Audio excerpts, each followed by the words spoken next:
Bonjour à tous, j'espère que vous allez excellemment bien et aujourd'hui on se retrouve en mettant les lunettes pour faire le bilan de la F3. Vous allez vous dire pourquoi je le fais que maintenant. Parce que je voulais le faire en fin de saison. Voilà, avec la F2 faire un lot complet, donc j'ai décidé de le faire maintenant. Et puis quand j'ai vu le bilan F3 réalisé par Despiello, je me suis dit qu'on peut pas faire pire, c'est un peu de la merde, hein. Résumer une saison en 7 minutes. Excusez-moi mon petit bonhomme, hein, mais 7 minutes, c'est pas suffisant pour résumer une année de F3. Il dit pas grand-chose en fait dans sa vidéo. Ce qui est magique, c'est qu'il y a assez peu d'informations en 7 minutes. Et donc nous, quand on est des vrais bonhommes, on aime la F3 comme ça. On aime les sports mécaniques. On va faire un vrai bilan. Pour ce bilan, je vais prendre le classement et puis on va résumer un petit peu les saisons des meilleurs. Je vais pas faire tous les pilotes bien entendu, mais on va essayer d'en traiter beaucoup plus que notre ami Despiello, et puis surtout de développer beaucoup plus les saisons de chaque pilote. Ce qui manque, hein. En 7 minutes on peut pas faire grand chose, mais des fois il faut savoir casser son format, voilà, hein. Pas être tout le temps sur le même format, sinon après ça s'appelle de la télévision. Despiello, vous pouvez pas faire plus formaté que ça, c'est-à-dire que c'est 7 minutes, pas une de plus, quoi. Faut pas que ça dépasse. On va commencer avec Oscar Piastri. Il était chez Prema. Alors Prema, c'est l'équipe majeure de F3 depuis la saison dernière. Ils sont très très forts. C'est une des équipes vraiment les plus importantes, surtout dans les catégories jeunes, que ça soit en F3, que ça soit également en F4 italienne. Ils sont très très forts. Et en F2, ils ont également réalisé des bonnes saisons. Par exemple, c'était Charles Leclerc qui était chez eux. Il y a quelques années. Alors du côté d'Oscar Piastri, eh bien 164 points. Le titre, fin de saison compliquée quand même, hein. Du côté d'Oscar Piastri, ça commence très très bien. Il y a l'enchaînement des 2 podiums en Hongrie, il y a la première victoire au Red Bull Ring lors du Grand Prix d'Autriche. Malgré tout, j'ai souvent trouvé du côté d'Oscar Piastri que ses deuxièmes courses étaient très compliquées, avec peu de dépassements. Au final, son meilleur résultat, il a une victoire en course 2, une deuxième place en Hongrie, mais souvent ça a été un petit peu compliqué pour faire des remontées. Et la fin de saison était très difficile avec l'abandon à Monza, avec 2 courses au Mugello qui n'étaient pas incroyables de la part d'Oscar Piastri. Voilà, c'est une bonne saison parce qu'il a été très régulier et ça a été sa force, c'est d'être très souvent dans les points. Il a simplement 2 abandons. Et sinon, une autre course en dehors des points. Sinon, il était très régulier dans son championnat. J'ai aimé sa manière de penser. En même temps, il avait déjà fait une saison en Formule Renault. Donc, souvent, les pilotes qui viennent de la Formule Renault arrivent à être performants ensuite derrière. Mais du côté d'Oscar Piastri, j'ai trouvé qu'il y avait vraiment des très très bons résultats, un très très bon enchaînement de courses de la part du pilote australien, managé on rappelle par Mark Webber. Il a fait vraiment des très très belles choses. Malgré tout, les deuxièmes courses, ça a souvent été compliqué. Ces 2 abandons, c'est en deuxième course. Et on sait qu'en F3, les deuxièmes courses, c'est obligatoire. Et ça montre que c'est pas forcément un attaquant né. C'est pas forcément le meilleur au niveau des dépassements. Donc, en F2, normalement, il doit être bon. Mais il aura face à lui un adversaire de talent qui est Robert Schwartzman, qui a fait une saison intéressante pour une première année de F2, mais il jouera le titre. Donc Oscar Piastri, ça sera pas si facile que pour lui d'être performant. Donc à lui de progresser du côté d'Oscar Piastri, à lui de montrer qu'il est capable de faire mieux encore. Il a le titre, mais en ayant la meilleure voiture et en n'ayant pas forcément dominé la saison. Donc il faut relativiser du côté du titre d'Oscar Piastri. On passe à Théo Pourchaire. Théo Pourchaire, pour moi, c'est le pilote de l'année. C'est le pilote de l'année devant Oscar Piastri, parce que Oscar Piastri, il venait de la Formule Renault. Donc, la Formule Renault, certes, il y a un gap de performance par rapport à la F3, mais qui est un gap de performance modéré, si j'ose dire. C'est-à-dire, c'est pas le gap de performance, c'est pas du simple au double. Quand vous passez de la F4 à la F3, comme ça a été le cas de Théo Pourchaire, il y a vraiment un énorme gap de performance et un énorme gap au niveau aéro du côté de Théo Pourchaire. Et pourtant, à part sa première course du côté du Grand Prix d'Autriche, derrière en Styrie, il gagne une première course. Il enchaîne en Hongrie, il va faire également 3 deuxièmes places, 3 troisième places, également du côté de Théo Pourchaire, une fin de saison où il finit très très très très fort sur les courses italiennes. Je rappelle que sur les courses italiennes, il est toujours sur le podium. À partir de Spa, il est très très très très fort. Du côté de Théo Pourchaire, c'est dommage, c'est ses 2 premières courses, mais en même temps ça peut se comprendre parce que le gap de performance F4, F3, il est important. À ce moment-là, c'est le double de performance, je dirais. Il finit qu'à 3 points d'Oscar Piastri. Alors certes, Piastri était débutant comme lui, mais pour moi, vraiment, la saison de Pourchaire est importante. Chez ART, l'année dernière, ils avaient été quand même en grande difficulté parce que Lundgaard avait été le seul à s'en sortir. Et encore, ça avait été quand même compliqué en 2019 pour Christian Lundgaard. Là, ça a été beaucoup mieux pour Théo Pourchaire. Voilà, il a été très performant, le Français. Et en F2 aussi, il a montré, je trouve, des choses intéressantes sur les quelques courses qu'il a fait du côté de Bahreïn. Donc voilà, une très belle année de Théo Pourchaire. Très jeune, je rappelle aussi. Il est né, que je retrouve ça. Hop, ils vont pas me le mettre parce que je suis sur la page de Wikipédia en anglais. Bien entendu, né en 2003, donc il a que 17 ans. Là, j'ai toujours un doute entre 16 et 17 de confondre. Mais voilà, très jeune, peu d'expérience dans les sports mécaniques quand même en monoplace. Et il arrive à être performant tout de suite. Moi, je dis chapeau, je dis bravo, monsieur Pourchaire. On passe à Logan Sargent. Logan Sargent qui a été le plus performant en qualification. Ça, c'est vrai. Souvent parti en pole position, Logan Sargent, ce qui montre qu'il a une vitesse. Ça, c'est clair et net. Il lui a manqué quelquefois un peu de régularité. Le meeting de Monza qui est catastrophique pour lui. Ça, c'est clair et net. Qui est un meeting quand même qui a été compliqué pour les pilotes Prema. Monza, il faut se rappeler. La deuxième course aussi en Autriche où il fait une erreur. Sinon, la saison est plutôt bonne, 2 victoires, mais ça montre qu'il a eu beaucoup de mal à convertir ses pole positions en victoires. Il a beaucoup de pole positions et malgré tout peu de victoires en course longue. Ça a été souvent compliqué pour lui d'avoir des bons résultats en course longue avec des départs pas toujours excellents, des premiers tours de course où il se faisait souvent enfermer, où il a été un petit peu en difficulté. Malgré tout, il finit 3e du championnat, mais c'était un redoublant, Logan Sargent. Donc voilà, il faudra voir du côté de la F2 pour Logan Sargent, mais je m'attendais peut-être à quelque chose. Après le premier meeting, je m'attendais à mieux. Un petit peu mieux. Je pensais qu'il allait plus pouvoir chercher la gagne que Oscar Piastri après les 2 premières courses en Autriche, enfin les 2 premiers meetings en Autriche, et au final derrière ça a été un petit peu compliqué sur certaines courses. La fin de saison est très difficile. La fin de saison est difficile parce que à part sa victoire à Spa, à partir de la Belgique, il y a une victoire, mais 3 résultats nuls aussi. Donc il faut en avoir conscience. La fin de saison a été difficile. Il y a cet abandon au Mugello qui lui coûte énormément parce que ça lui coûte la 2e place. L'abandon vraiment un peu tristoun pour lui, se faire rentrer dedans.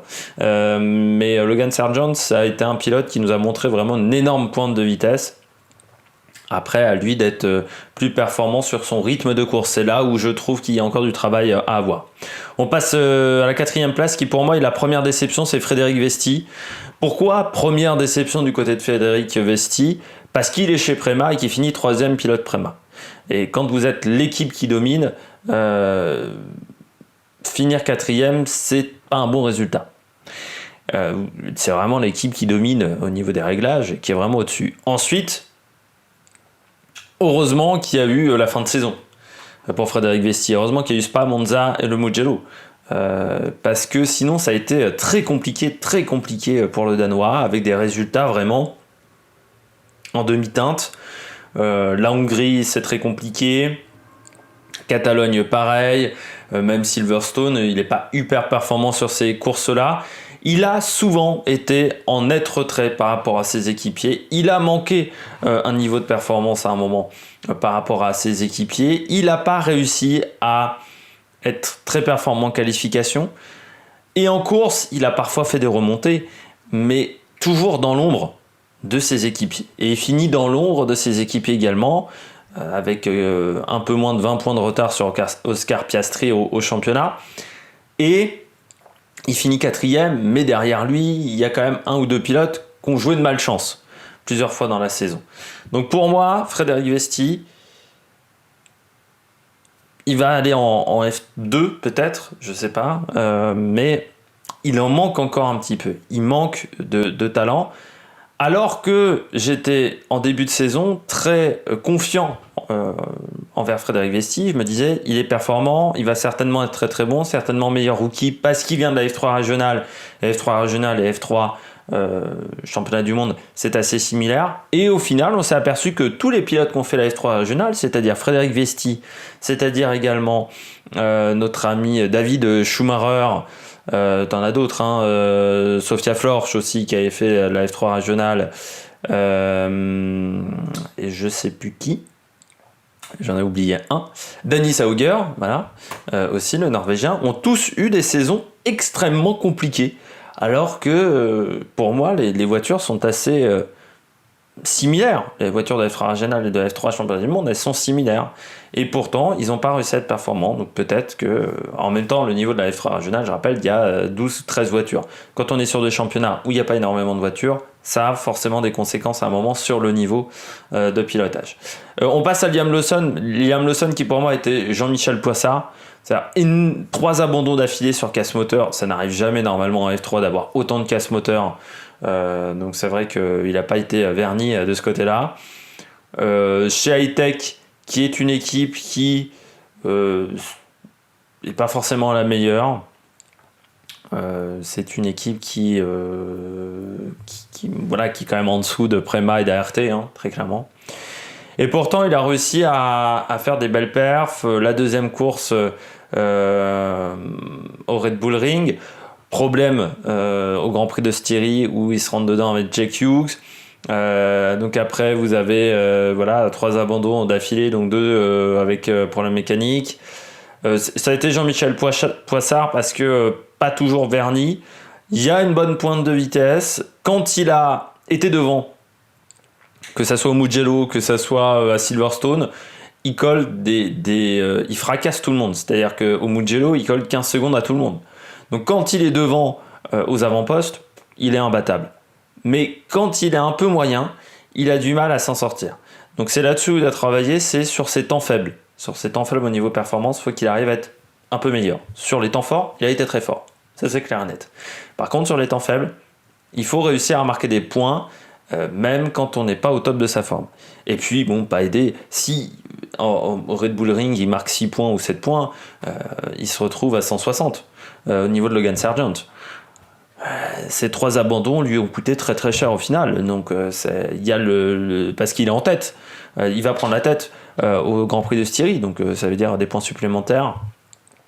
Donc voilà, il y a eu un vrai... c'est 15 points de perdu, Liam Lawson. Si on enlève cet abandon-là, avec 15 points en plus, il est à 158. Donc voilà, il est juste derrière Logan Sargent. Il se retrouve 5e du championnat. Mais pour moi, c'est l'un des pilotes qui m'a le plus impressionné. Il fait partie de mon top 3 au niveau des pilotes, avec Piastri et Pourchaire. C'est vraiment le top 3 des pilotes qui, je trouvais, ont été vraiment très bons cette année et qui méritent d'aller en F2 du côté de Liam Lawson. Beckman, ça a été le top au niveau régularité, parce qu'un seul abandon, tout le temps dans les points du côté de David Beckman. Après, il a manqué la petite étincelle du côté de Beckman. Il m'a manqué la petite étincelle aux avant-postes. Très bon en course 2, mais en course 1, ça a souvent été un petit peu difficile avec des résultats en demi-teinte. Il y a un seul podium en course 1. Voilà, si je regarde bien, oui, voilà, il y a non, 2 podiums, pardon. Non, un seul podium. Après, par exemple, en Hongrie, il fait vraiment un bon résultat. À Silverstone aussi, en partant des premières positions sur les de départ en course 2, mais ça suffit pas. C'est-à-dire, j'ai trouvé que sa saison ressemblait énormément aux saisons de Giuliano Alesi en GP3 F3, où voilà, il arrivait à être performant en course 2, mais en course 1, c'était jamais ça. Ça a été un petit peu pareil du côté de David Beckman, une petite déception. Jack Hughes, c'est pas vraiment une déception pour moi parce que je m'attendais pas à grand chose. Il finit quand même dans le top 10, mais Jack Hughes, c'est quand même le mec qui, je crois, abandonne le plus souvent. Enfin, c'est un mec qui a eu beaucoup de mal à être dans les points. Il y a 2 victoires, un podium. deux autres podiums en plus, pardon, du côté de Jack Hughes. Mais un manque de régularité, c'est certain. Et puis de toute manière, Jack Hughes, vu l'âge qu'il a, on s'attendait pas à ce qu'il monte en F2 non plus. Enfin, voilà. Je crois qu'il a laissé passer sa chance depuis bien longtemps, Jack Hughes. Il faudrait peut-être laisser la place aux jeunes. Zandelli, ça manque de régularité. Il y a eu un gros moment difficile en Hongrie et à Silverstone où ça a été difficile. Il y a eu des meetings où il a été très bien. Par contre, quand le meeting commençait mal, il avait du mal à récupérer des points. Donc lui aussi, ses temps faibles ont été très très faibles. Après, je trouve qu'il manque quand même de vitesse pure, ce qui est assez étonnant parce que c'est un pilote qui a quand même remporté le championnat de F4 allemande avant Pourchaire. Donc on se dit, après une deuxième saison en F3, pardon, normalement, ça doit être beaucoup plus performant. Et il finit quand même à 60 points de Piastri. Donc assez loin de la tête. Assez loin de son équipier également David Beckman. C'est dommage parce qu'il y a eu des très belles courses, il y a eu des très très bons résultats, un bon début de saison. Et puis, il y a un milieu de saison qui est très compliqué, une fin de saison qui n'est pas non plus totalement fantastique. Et des résultats où voilà, on enchaîne avec le très bon et le beaucoup moins bon. C'est un peu mi-figue, mi-raisin du côté de Zandelli. Je passe Verschoor parce que je ne m'attendais pas à grand-chose de la part de Richard Verschoor. Alex Peroni, ça démarrait bien pour Alex Peroni. Et puis, ça démarrait bien. Il y a eu quelques coups d'éclat. C'est-à-dire, il y a 3 podiums. Après, derrière, il a eu du mal à enchaîner. C'est dommage parce que quand je le vois en Autriche, je le mets même au top, je crois, du bilan du Grand Prix d'Autriche en F3, de ma review. À regarder toute la saison de F3, je me dis, c'est pas mal. Et puis derrière, il n'a pas réussi à enchaîner. C'est-à-dire que le deuxième meeting, le Grand Prix de Styrie est très compliqué pour lui. Silverstone 2 également. Il y a eu trop d'inconstance dans la part d'Alex Peroni. Pourtant, j'attendais beaucoup de lui parce que l'année dernière, j'avais trouvé qu'il n'avait pas été si mauvais que ça parmi les débutants. Mais derrière, il n'a pas réussi à enchaîner. Smoldiar, on peut passer. Clément Novalak, 12e. Il y a eu des très très beaux coups d'éclat de la part de Novalak qui finit premier chez Carlin. Je trouve que c'est la révélation de l'année. Ça, je suis assez d'accord avec Despiello là-dessus. Je trouve que c'est la révélation parmi les mecs qu'on n'attendait pas. On attendait quand même Piastri, Pourchaire, on l'avait quand même vu. Mais Novalak, c'est quand même une belle révélation. Après, sur la première partie de saison, pour moi, c'est la révélation. Sur la deuxième partie de saison, c'est catastrophique. Il y a un gros problème en qualification avec Novalak. Il n'a jamais été dans le top 10 des qualifications. C'est un sphère grille de départ, il part jamais du top 10 pour la course 1. Donc il a des courses 1 où il remonte bien. C'est-à-dire qu'en Red Bull Ring, je crois qu'il remonte de 14 places, un truc comme ça, en course 1, entre le départ et l'arrivée. Pareil en Hongrie, il fait des belles remontées. Mais en qualification, ça manque de rythme. Après, en course 2, il a toujours fait des très belles courses 2. Il est 3e au Red Bull Ring, il est également 2e à Silverstone. Il a fait des bons résultats en course 2. Ce qui lui manque, c'est vraiment les courses 1. Les courses 1 ont été très compliquées, et puis un pilotage trop agressif. Quelquefois dans les mauvais coups, surtout en début de saison, par exemple dans le crash collectif à Monza, il est en course 2, il est dedans. Le Mugello a été très compliqué. De toute façon, là, encore une fois, les derniers points qui marquent Novalak, c'est en Catalogne lors de la course 1. Qui est quasiment la seule course 1 qu'il a réussi.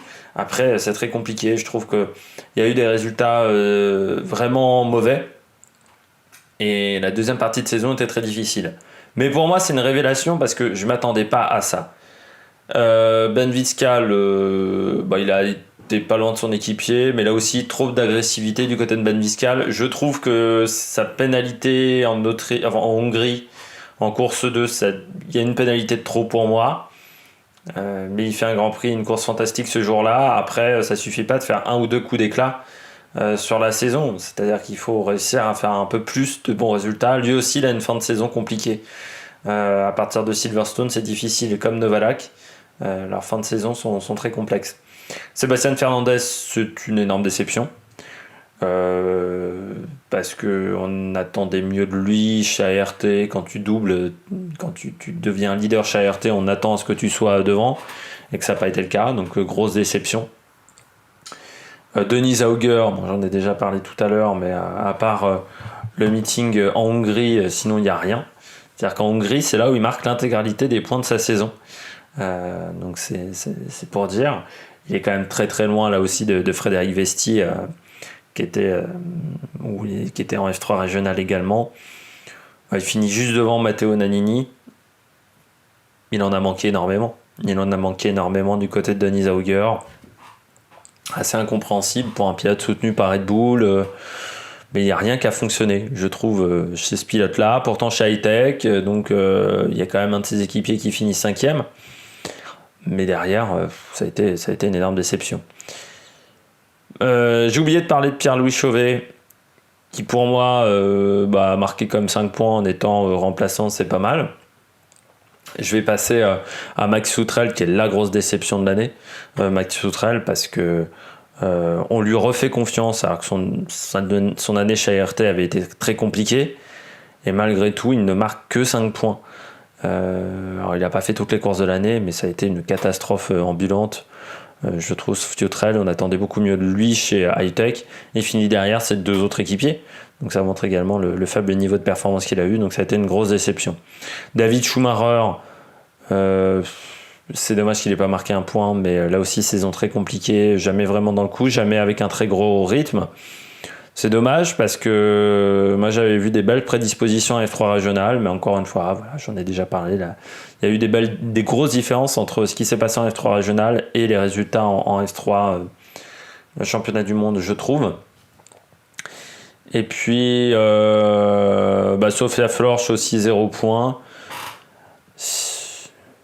C'est toujours le problème des filles en sport mécanique depuis quelques années. On en prend en F3, en F2 parce qu'on a l'impression qu'il faudrait presque un quota de filles. Mais elles sont pas au niveau. J'espère que les Women's Series arriveront à améliorer le niveau de performance des filles pour qu'ensuite elles arrivent à intégrer ces catégories avec des moyens financiers et un bon niveau de performance. Mais aujourd'hui, que ça soit Sophia Florsch, Tatiana Calderon, ou il y a quelques années, celle qui roulait aux États-Unis, il y avait 4 des filles qui roulaient aux États-Unis en IndyCar, j'ai oublié leur nom. Il y en a une qui a même fait les 24 heures du Mans virtuel, qui s'est plantée, elle avait un écran genre 4 tiers pour faire la course, enfin, c'était pas top, sur la voiture du Richard Mille Racing. Il y a un vrai manque de performance, donc je veux bien qu'on dise faut plus de filles au niveau des sports mécaniques, ok. Faut plus de filles, ça c'est clair et net. Mais il faut des filles performantes. Si c'est des filles qui sont juste là pour faire de la figuration, je trouve que ça n'a pas d'intérêt. Donc là, Sophia Florsch, elle a fait un peu figuration. Elle était déjà pas très performante en F3 Europe. Et en F3, quand elle a fait son accident à Macao, elle était loin. Bah là, ça n'a pas été beaucoup mieux. Sophia Florsch, parce qu'il y a un tréma, il y a un umlaut, comment dire en allemand sur le haut. Ça a été un petit peu compliqué. Voilà, je crois qu'on a fait le tour. Du côté des équipes, donc pour moi, Prema très fort. ART, c'est dommage qu'il n'y a eu qu'un pilote. On va dire chez ART, Smoliar est un petit peu en dessous. Et puis, la grosse déception, c'est Charouz. Mais bon, Igor Fraga, on voit la différence parfois entre le jeu vidéo et la réalité. Et puis, il y avait Roman Stanek. Bon, il est tchèque, mais il n'est pas très bon. Et c'était Belov? Non, c'était pas Belov. Je sais plus qui était le 3e pilote chez eux. Mais ils ont jamais été très impressionnants. Bon, j'espère que vous avez aimé cette vidéo. Elle était bien plus longue que celle de Despiello.